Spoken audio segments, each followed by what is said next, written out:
Welcome to Fireside Chat. My name is Sai. Let's talk about the 5 common mistakes people make with their TSP. And I want to make sure you're on the right track with your retirement plan. You're watching this video probably because you're a member of the armed forces or a federal government employee. A TSP is the same as a 401k in the private sector, but it's for the federal employees and members of the military. Mistake number 1 people make with the TSP is not opting in for the automatic TSP enrollment with their employer. When you start working for the federal government, whether you're a federal employee or a military member, your employer will give you the 5% match if you contribute 5% of your salary. If you're a federal employee, you will automatically contribute 5% of your paycheck into the TSP every 2 weeks. If you're active duty military, then it's 5% of your base pay every month. You'll see how much you contributed to your TSP on your LES at the end of each month. I know some employees have chosen to fill out a Form TSP 25 to cancel their TSP automatic enrollment, and that is a big mistake because you would miss out on the employer match of your contribution. If you make $75,000 a year in base pay salary, and you make 5% personal contribution, then you're contributing $144.23 every 2 weeks for a federal employee, or $312.50 every month for a military member. Your employer will also match your 5% and give you another $144.23 every 2 weeks, or $312.50 every month. That's $3,750 in free money every year that you will miss out if you choose to opt out of the TSP enrollment. Mistake number 2 people make with their TSP is not knowing if they're investing with traditional or Roth TSP. If you're a brand new hire, and let's say within 30 days, TSP will mail you your username and password in 2 separate mails. You'll need to log into your TSP account and find out where your money is being contributed to. I made a mistake a long time ago by not checking to see if it was being contributed to a traditional TSP or a Roth TSP. Your employer will automatically contribute your money into the traditional TSP, which will require you to pay taxes later when you withdraw at age 59.5. If you would rather lower your taxable income now, then the traditional TSP is the right choice for you. If you don't want to pay taxes later in retirement, then the Roth TSP is the right one for you. If you want your retirement to grow tax-free, then you'll need to contact your human resources department to change your contribution from traditional to Roth.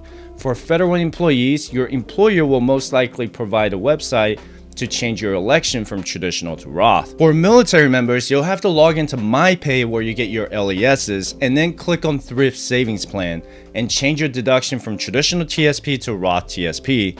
Keep in mind that you can only contribute from your taxable income, so your BAS and BAH are considered non-taxable income.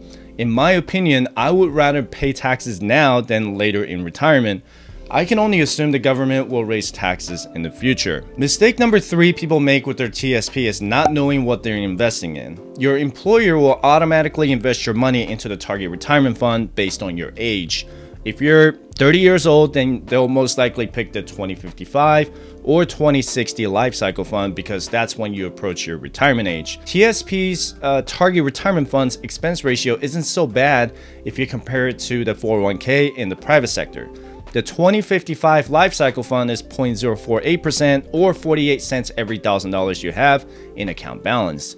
I've seen some target retirement funds at 0.5% expense ratio, which is significantly higher than the index fund.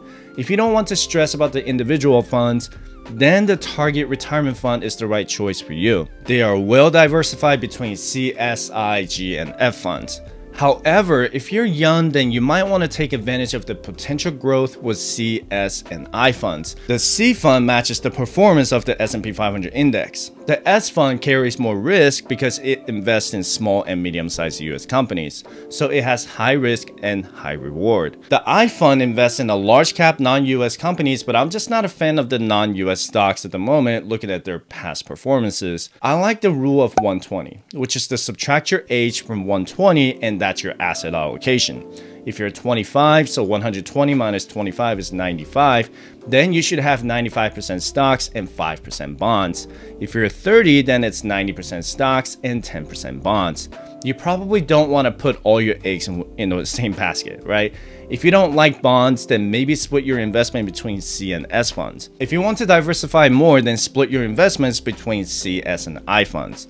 So since 2014, I've been investing in 50% C fund and 50% S funds. And by no means this is financial advice. I like to be aggressive with my portfolios. I personally don't invest in any bonds. The S&P 500 has performed almost 15% in average annual return for the past 10 years.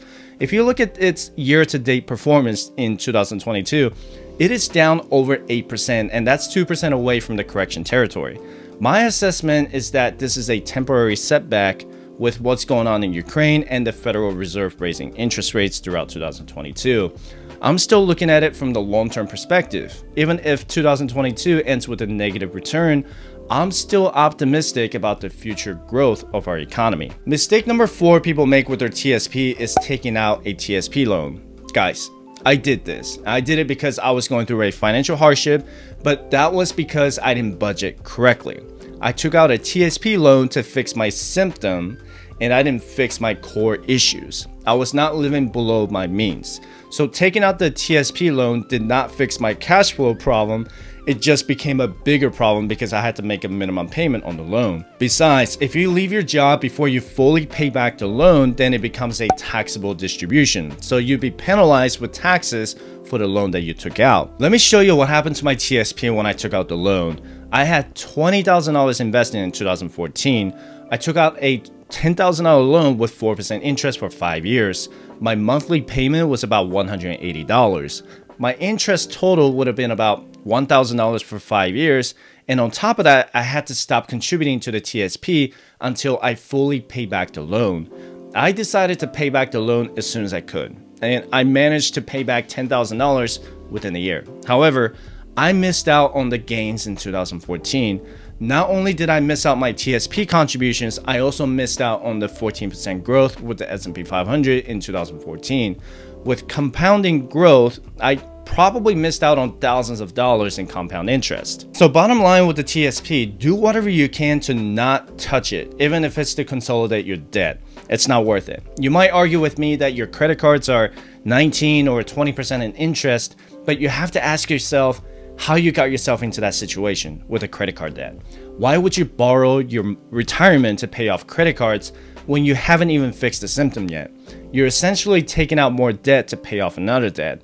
You're just borrowing more money to pay off what you borrowed. If you have the TSP loan right now, then make a plan to pay it off as soon as you can. Mistake number 5 I often see people make is not increasing their contribution to the TSP every year. Whenever you get a pay raise, you should keep your expenses the same. Try increasing your contribution by 1 to 2% each year. Your contribution limit resets every calendar year. So in 2022, you can contribute up to $20,500, not counting your employer match. Your financial success depends on your savings rate, not your stock market return. Let me show you this chart. If you only contribute $10,000 a year into your TSP and you don't make any adjustments to it, in 30 years with 8% average annual return, you'll have about $1.2 million, and that's not counting your employer match. Not bad, right? So if you increase your contribution by $1,000, you're looking at $1.35 million in 30 years. Again, these numbers are all hypothetical. If you increase your contribution by another $1,000, it turns into $1.5 million. So increasing your savings rate now matters more than your total stock market return. You can't compound your interest without the principal. Every dollar you save today could turn into $11 in 30 years. So $1,000 could turn into $11,000. $10,000 could turn into $110,000, and $100,000 could turn into $1.1 million. The power of compound interest requires your consistent savings. Don't inflate your lifestyle. Think about how much money you could save now so you could enjoy an early retirement, unless you want to work your 9-to-5 job for the rest of your life. So with that said, I appreciate you watching my video. Don't forget to subscribe, and I hope to see you in the next video. Have a good one.